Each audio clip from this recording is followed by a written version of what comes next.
Kees, you live in Mexico City. Do you? Is this for you a daily reality as well? Yeah, no, for me personally not. But the stories, it's very difficult to add something to what Elia said or what these guys are telling. I mean, almost any journalist who is publishing about crime, and especially about the relation between crime and authorities, they can wait for the worst, which goes from threats to all the reasons to leave the place where they're working until being killed. Yeah. And unfortunately, in a big part of this region, not only in Mexico, but also in Central America, in many regions, the power is a relation between authority and organized crime. So it's almost inevitable. And because of that, the fear is seeping into the profession, as you said, and the lady here said as well that so it creates a sort of censorship, self-censorship. I don't like to talk about censorship in our countries, because maybe if we had a normal democratic life, we don't have to be censor ourselves. Yeah. I think the violence, it's an army and a condition that you have the obligation to be silent. So it's not the same thing. No. In Mexico, journalists don't choose the silent because of whatever. No. They have to be in silent. They have to resign to write an article or a future. Because tonight it's called Untold Stories. Your life is in risk. Yeah. So it's not. I don't think this is not censorship. I think it's a risk. Yeah. Maybe in other parts, in other conditions, maybe these journalists could write in another way, in another situation. But are there, because of this, many untold stories? Yes, there's a lot of untold stories about the violence in Mexico and the risk and the threat that journalists have to face in Mexico, I think. Well, yeah, to give a very simple example of all the thousands of people that have been killed in the last 5-6 years, I think there are 3,000 or 4,000 who never had been identified. Yeah. Nobody even knows the names. I mean, then you talk about 4,000 people that are being buried in common graves. Maybe more. Because families don't come out to ask for identification because they're afraid to. But how does this affect your work as a correspondent? Well, I think there is a basic difference between local journalists and foreign correspondents. Because the local journalists, they are more or less forced to write about very concrete situations, mention names. For example, this and this mayor of this town took money from that drug man. And those kind of details are not interesting for the public I write for. Because, yeah. I mean, there are irrelevant things. So for foreign journalists, well, there are areas where a few years ago we used to go, and now you prefer not to go. I mean, there is no real need for me to go to Tamaulipas, one of the states on the border with the United States. And that's one of the worst areas at this moment. Yeah.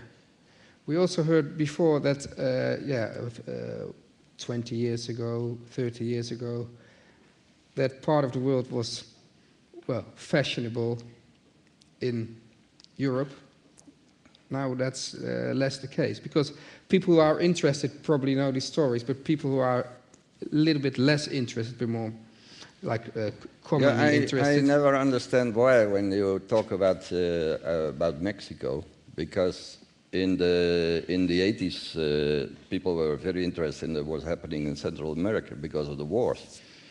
But it's very hard to convince people that nowadays there also is a war going on. Yeah. It's a very complex war with a lot of parties and everybody is fighting against everybody, but it's a war. I mean, if today there was on the news that in one of the states there was a confrontation between a group of armed men and the army, and they killed 12 people. And this happens every day. But it's hard to convince whom? The people I'm working for. Like, in general. yeah. No, it's difficult to find... Well, we have someone here, Brechtje van Moosdijk, chef foreign news desk RTL. Yeah. It's very hard to convince people like you. Well, I don't think with us, Central America is not fashionable. Foreign news in general maybe is. I mean, Asia is not fashionable except for China. Africa is not fashionable, so there are many areas. And for us, it's more that you have to find a new and original story on every subject. So every day 14 people killed, that is not an original angle. That's absolutely not an original angle, but the same is, like the end of last year, our correspondent went to Mexico, did a story on press freedom. He goes again next month before the elections. He can't do another story on press freedom, but because we say, well, you've done that already, so find a new angle. Maybe there is a very interesting story which is something like entangled with press freedom, but it has to be an original story to tell people, hey, I want to hear that, that's interesting. So I think, I mean, we send a reporter today to Honduras to make stories. Next month we go to Guatemala, to Mexico. There is an interest. That's good news. In my yeah. That's good news. Yeah. Because Mexico, at least every now and then, enters. But Honduras, only after the coup d'etat 2 years ago.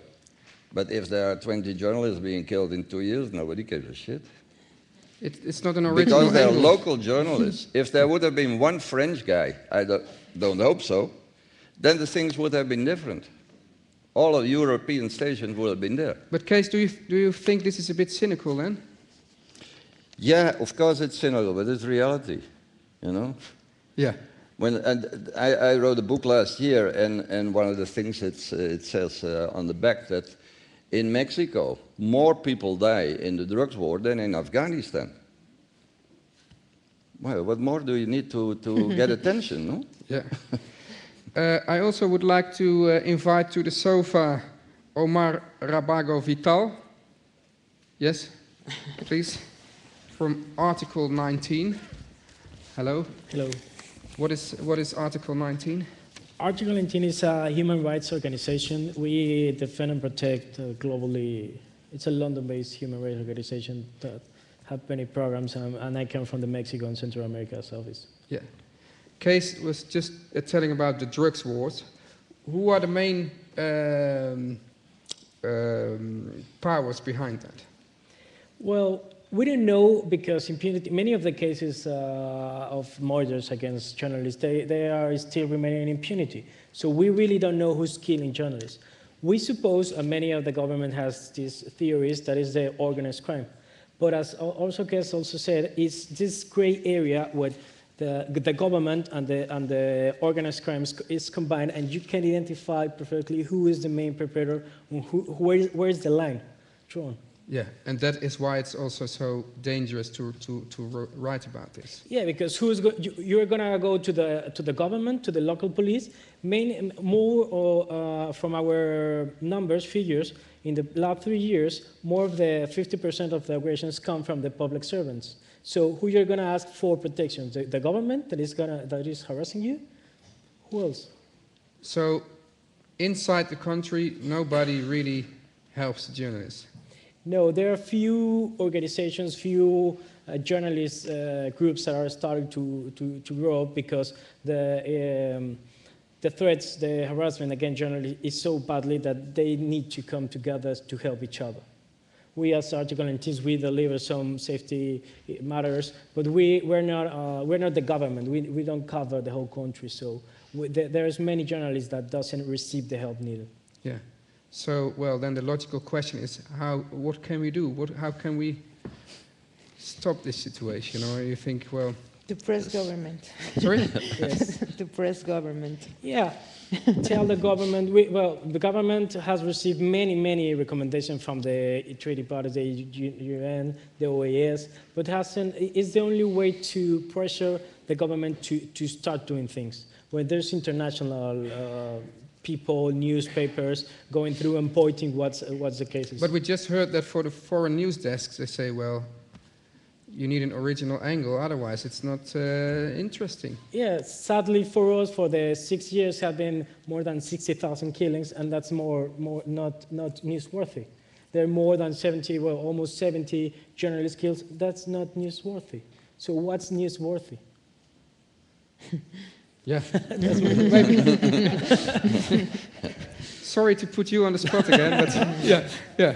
It's not you, it's not personal. No. I mean, we do broadcast it, but you have to choose your time. So timing is very important, because we are a news organization, and news is, it has to make you wonder, hey, this is something new, this is something I didn't know.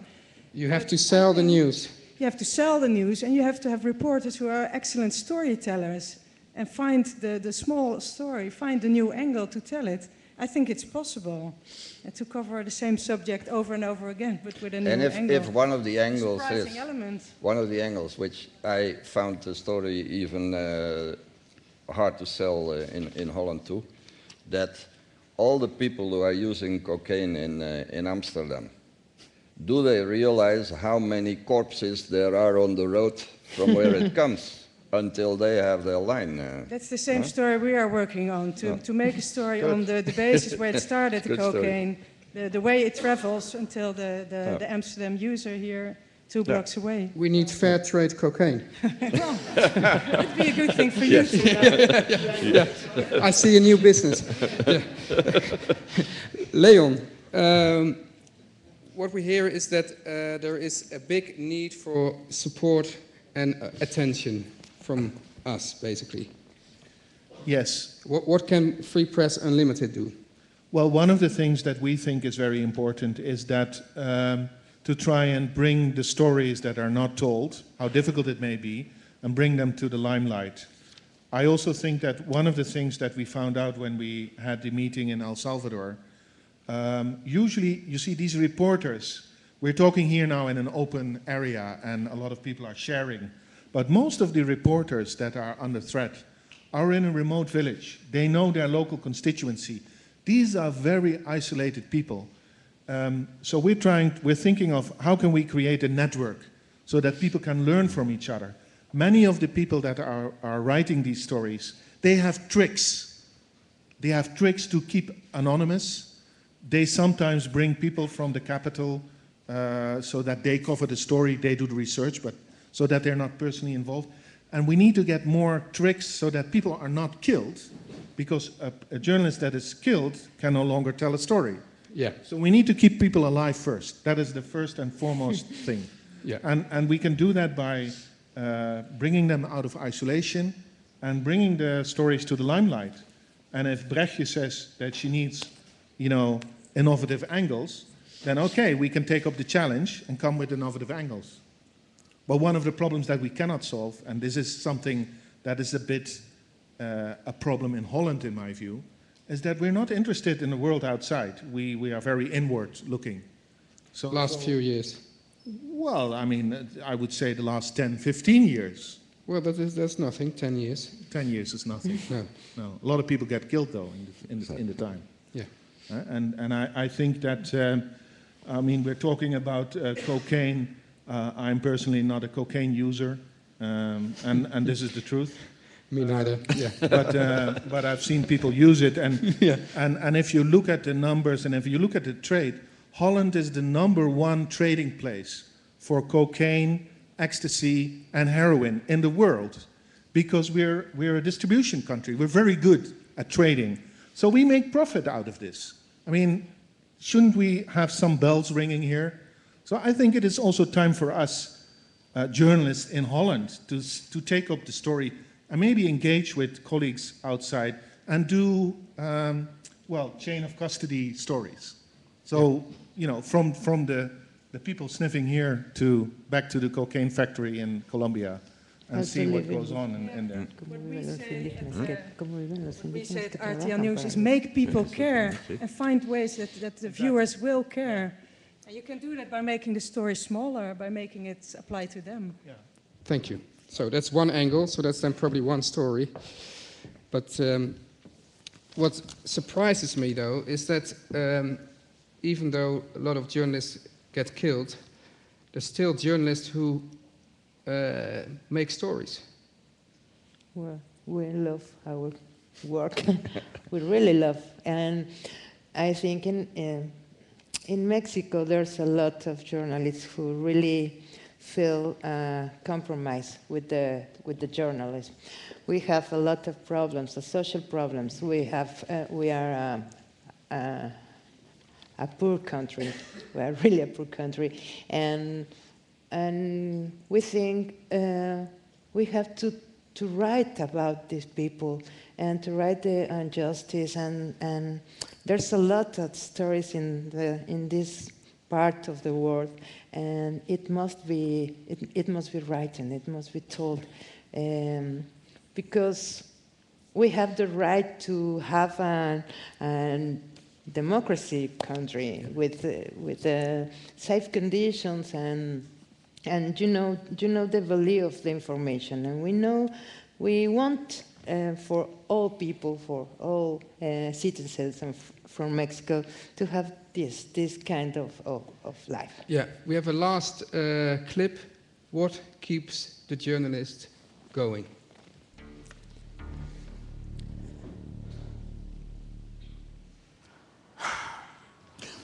Hay que seguir, es una labor en la que no podemos rendirnos. Lo ideal es tener un balance en la noticia, pero tener ese balance en la noticia significa tener las 2, 3 y 4 caras de la moneda. Lograrlo a diario es imposible, pero... Buscando nuevas fuentes, buscando formas creativas de llevar a la ciudadanía esta información para que la ciudadanía la tenga, que en última para quienes nos debemos la gente que hacemos comunicación. Yo he tenido que comprar espacios en radios, he tenido que crear mi propia página de periódicos para poder seguir escribiendo, para poder seguir informando lo más cercano a lo profesional y lo más cercano al objetivo posible. Tenemos que seguir adelante si estamos de verdad comprometidos con la democracia, como lo estamos muchas personas en Nicaragua, que creemos que las cosas se están haciendo mal y que deben mejorarse. Y es en gran medida una parte del trabajo que los periodistas tenemos que ejercer. Well, thank you very much, and